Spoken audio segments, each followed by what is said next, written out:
بسم اللہ الرحمن الرحیم۔ السلام علیکم۔ کلاس روم طلباء و طالبات سے بھرا ہوا تھا، ہر کوئی خوش گپیوں میں مصروف تھا، کان پڑی آواز سنائی نہ دیتی تھی۔ اتنے میں پرنسپل کلاس روم میں داخل ہوئے۔ کلاس روم میں سناٹا چھا گیا۔ پرنسپل صاحب نے اپنے ساتھ آئے ہوئے ایک صاحب کا تعارف کراتے ہوئے کہا، یہ ہمارے کالج کے وزٹنگ پروفیسر انصاری ہیں۔ آپ مفکر، دانشور اور کئی کتابوں کے مصنف ہیں۔ یہ آپ کو کامیاب زندگی گزارنے کے کچھ گر بتائیں گے۔ ان کے کئی لیکچر ہوں گے، جو اسٹوڈنٹس انٹرسٹڈ ہوں وہ ان کے لیکچر میں باقاعدگی سے شریک ہوں۔ سبق نمبر 1۔ کلاس روم میں سناٹا طاری تھا۔ طلباء کی نظریں کبھی پروفیسر کی طرف اٹھتیں اور کبھی بلیک بورڈ کی طرف۔ پروفیسر کے سوال کا جواب کسی کے پاس نہیں تھا۔ سوال تھا ہی ایسا۔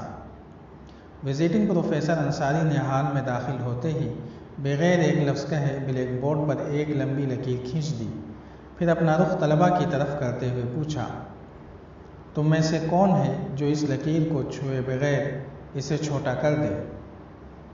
یہ ناممکن ہے۔ کلاس کے ایک ذہین طالب علم نے آخر کار اس خاموشی کو توڑتے ہوئے جواب دیا، لکیر کو چھوٹا کرنے کے لیے اسے مٹانا پڑے گا، اور آپ اس لکیر کو چھونے سے بھی منع کر رہے ہیں۔ باقی طلباء نے بھی گردن ہلا کر اس کی تائید کر دی۔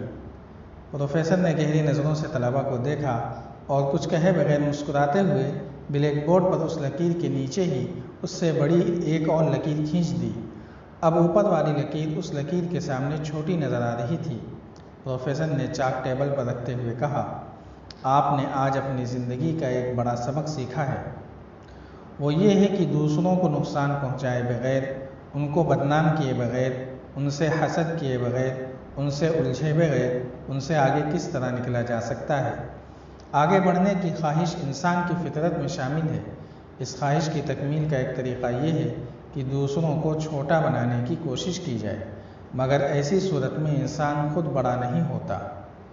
دوسرا طریقہ یہ ہے کہ دوسروں سے الجھے بغیر خود کو طاقتور اور بڑا بنانے پر توجہ دی جائے۔ دوسروں سے الجھے بغیر آگے بڑھنا ترقی کا صحیح طریقہ ہے۔ یہ طریقہ فرد کے لیے بھی بہتر ہے اور قوم کے لیے بھی۔ اس طریقے پر اجتماعی طور پر ہمارے پڑوسی ملک چین نے سب سے زیادہ عمل کیا ہے اور بہترین نتائج حاصل کیے ہیں۔ سبق نمبر 2۔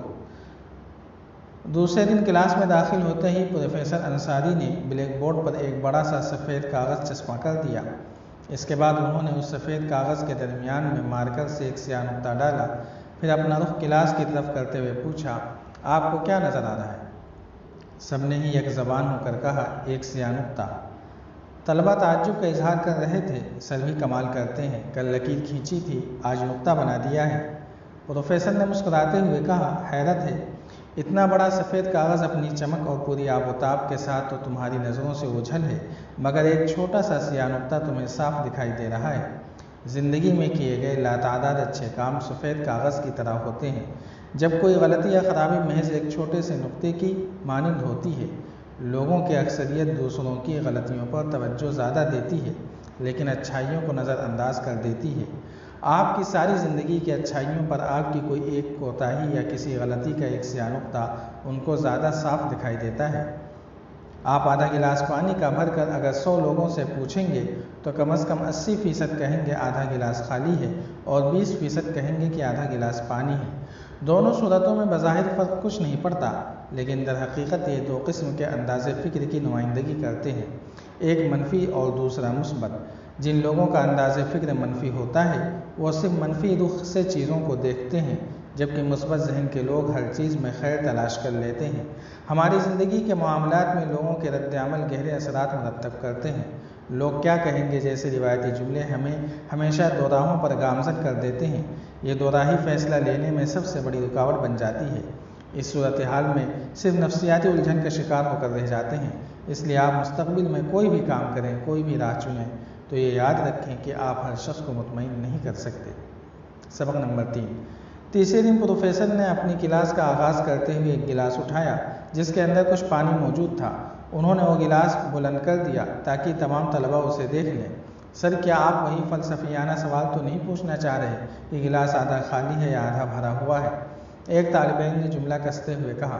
پروفیسر نے مسکراتے ہوئے اس کی جانب دیکھا اور کہا، نہیں، آج میں آپ سے یہ پوچھنا چاہتا ہوں کہ آپ کے خیال میں اس گلاس کا وزن کیا ہوگا؟ 50 گرام، 100 گرام، 125 گرام؟ سب اپنے اپنے انداز سے جواب دینے لگے۔ میں خود صحیح وزن بتا نہیں سکتا جب تک کہ میں اس کا وزن نہ کر لوں، پروفیسر نے کہا، لیکن میرا سوال یہ ہے کہ کیا ہوگا اگر میں اس گلاس کو چند منٹوں کے لیے اسی طرح اٹھائے رہوں؟ کچھ نہیں ہوگا، طلبہ نے جواب دیا۔ ٹھیک ہے، اب یہ بتاؤ، اگر میں اس گلاس کو 1 گھنٹے تک یوں ہی اٹھائے رہوں تو پھر کیا ہوگا؟ پروفیسر نے پوچھا۔ آپ کے بازو میں درد شروع ہو جائے گا، طلبہ میں سے ایک نے جواب دیا۔ تم نے بالکل ٹھیک کہا، پروفیسر نے تائیدی لہجے میں کہا۔ اب یہ بتاؤ کہ اگر میں اس گلاس کو دن بھر اسی طرح تھامے رہوں تو پھر کیا ہوگا؟ آپ کا بازو شل ہو سکتا ہے، ایک طالب علم نے کہا۔ آپ کا پٹھا اکڑ سکتا ہے، ایک اور طالب علم بولا۔ آپ پر فالج کا حملہ ہو سکتا ہے، آپ کو اسپتال لازمی جانا پڑے گا، ایک طالب علم نے جملہ کسا، اور پوری کلاس قہقہے لگانے لگی۔ بہت اچھا، پروفیسر نے بھی ہنستے ہوئے کہا۔ پھر پوچھا، لیکن اس دوران کیا گلاس کا وزن تبدیل ہوا؟ نہیں، طلبہ نے جواب دیا۔ تو پھر بازو میں درد اور پٹھا اکڑنے کا سبب کیا تھا؟ پروفیسر نے پوچھا۔ طلبہ چکرا گئے۔ گلاس کا بہت دیر تک اٹھائے رکھنا، بہتر ہوگا کہ آپ گلاس نیچے رکھ دیں، ایک طالب علم نے کہا۔ بالکل صحیح، استاد نے کہا، ہماری زندگی کے مسائل بھی کچھ اسی قسم کے ہوتے ہیں۔ آپ انہیں اپنے ذہن پر چند منٹ سوار رکھیں تو وہ ٹھیک لگتے ہیں، انہیں زیادہ دیر تک سوچتے رہیں تو وہ آپ کے لیے سر کا درد بن جائیں گے، انہیں اور زیادہ دیر تک تھامے رہیں تو وہ آپ کو فالج زدہ کر دیں گے، آپ کچھ کرنے کے قابل نہیں رہیں گے۔ دیکھیے، اپنی زندگی کے چیلنجز کے بارے میں سوچنا یقیناً اہمیت رکھتا ہے، لیکن اس سے کہیں زیادہ اہم بات یہ ہے کہ ہر دن کے اختتام پر سونے سے پہلے ان مسائل کو ذہن سے اتار دیا جائے۔ اس طریقے سے آپ کسی قسم کے ذہنی تناؤ میں مبتلا نہیں رہیں گے۔ اگلی صبح آپ تر و تازہ اور اپنی پوری توانائی کے ساتھ بیدار ہوں گے اور اپنی راہ میں آنے والی کسی بھی ایشو، کسی بھی چیلنج کو آسانی سے ہینڈل کر سکیں گے۔ لہٰذا گلاس کو یعنی مسائل پر غیر ضروری سوچ بچار کو نیچے کر کے رکھنا یاد رکھیں۔ سبق نمبر 4۔ پروفیسر نے کہا، کل ہر ایک طالب علم پلاسٹک کا ایک شفاف تھیلا اور ٹماٹر ساتھ لائے۔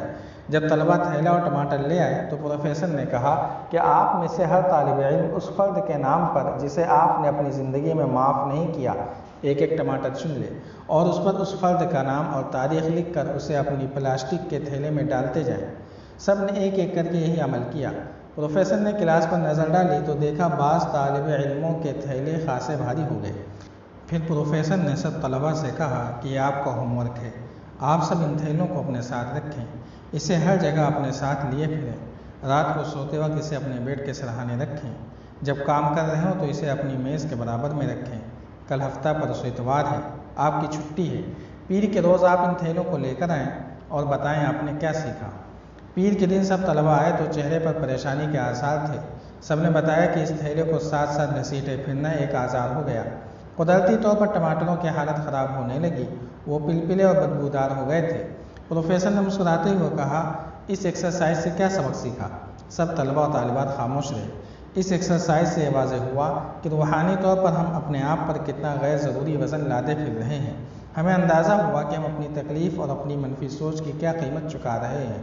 ہم اکثر یہ سوچتے ہیں کہ کسی کو معاف کر دینا، کسی پر احسان کرنا اس شخص کے لیے اچھا ہے، لیکن دوسرے کو معاف کر کے ہم خود اپنے لیے لاتعداد فوائد حاصل کرتے ہیں۔ جب تک ہم کسی سے ناراض رہتے ہیں، اس کے خلاف بدلہ لینے کے لیے سوچتے ہیں، اس وقت تک ہم کسی اور کا نہیں بلکہ خود اپنا خون جلاتے ہیں، اپنے آپ کو اذیت اور مشقت میں مبتلا رکھتے ہیں۔ بدلے اور انتقام کی سوچ گلے سڑے ٹماٹروں کی طرح ہمارے باطن میں بدبو پھیلانے لگتی ہے۔ معاف نہ کرنا ایک بوجھ بن کر ہمارے اعصاب کو تھکا دیتا ہے۔